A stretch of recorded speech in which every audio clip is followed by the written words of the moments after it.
Welcome back to Van Hozochi Mamarga Gasau TV. You're going to be with me, Princess Mugisha. And let's start with the news headlines. President Paul Kagame approached riders, Rwandans, and partners after the historical UCI Lord's World Championship in Kigali. On the international scene, presidential campaign kicks off in Cameroon as opposition hopes to defeat Paul Biya. Denmark bans all drone flights ahead of the European summit in Copenhagen. Let's take a short break to be back into the news details.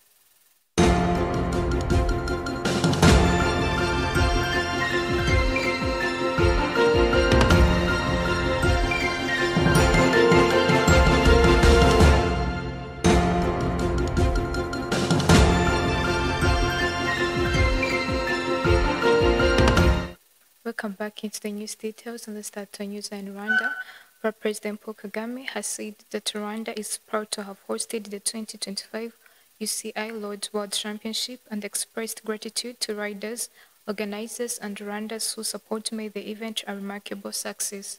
The championship, held in Rwanda from September 21st to 28th, 2025, marked the first time the prestigious cycling competition took place on the African continent. Slovenia claimed the elite men's road race title, followed by the Belgium Remco in the second place and Iran's Spain in third.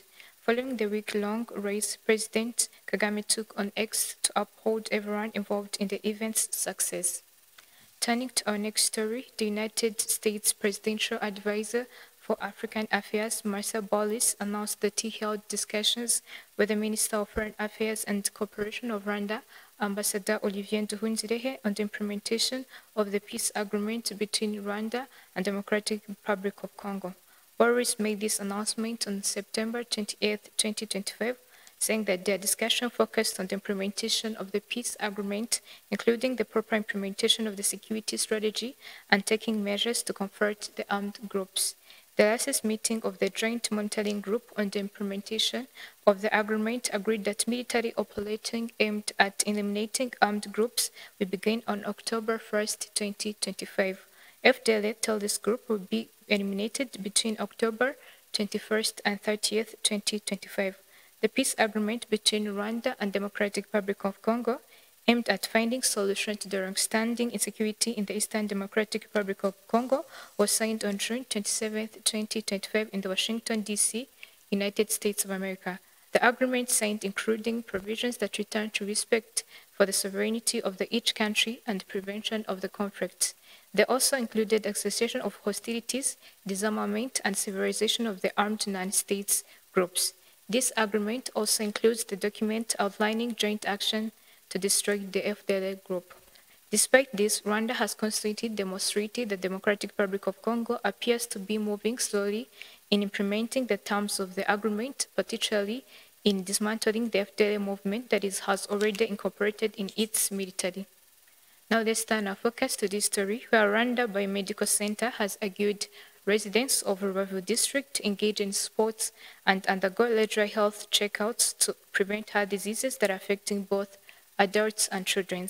It was announced in Rubavu district, Gisenyi sector, this Sunday, September 29, 2025, during the celebration of the World Heart Disease, which had the theme of Protect the Health for Your Heart. Before celebrating this World Heart Day, RBC spent a week testing for non-communicable diseases in different areas of Rubavu.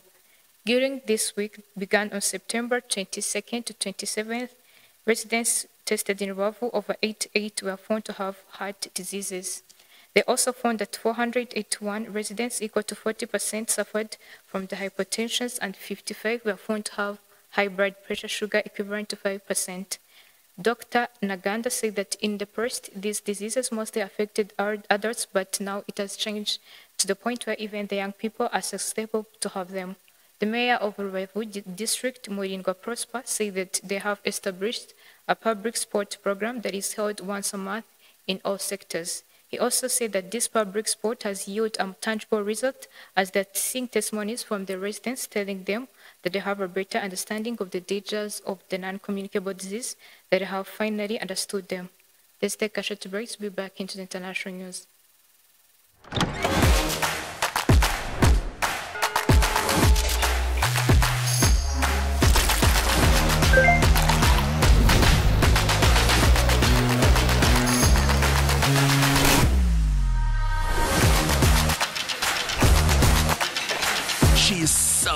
bombastic.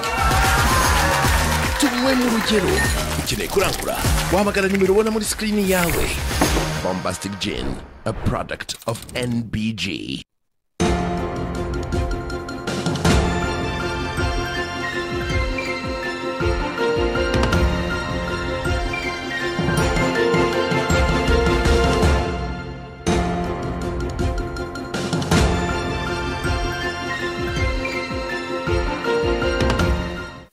Let's take a look into the international news, where at least 4 people have been killed and 8 others injured after the gunman drove a vehicle into Michigan. Church opened fire and set the building ablaze, as the police said. Shaddad Habiman proceeds.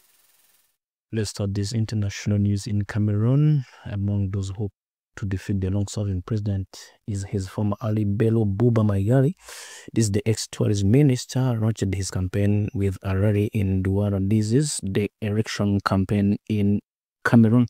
During this event, Maigari presented two presidential candidates, Ateki Seta Carson and Akele Muna, who have withdrawn from the race and formed a coalition with him. These comes as calls are being made from all sides for a coalition between him and other strong contenders in this presidential election. Issa Chidoma Bakali, who according to his team will enter the campaign this week. Opposition leader agreed to need time to unite behind a single figures, but they are struggling to decide on who that should be. Hundreds of people showed up in Douala on Sunday to support Kabla Libi, one of the youngest candidates in this race. At 45 years old, the former renowned journalist had finished third in the 2018 presidential election. Cameroon's presidential campaign officially kicked off on Saturday with initially 12 candidates in the running ahead of election on 12th October. The vote could extend or end Paul Biya's for 3 years in power.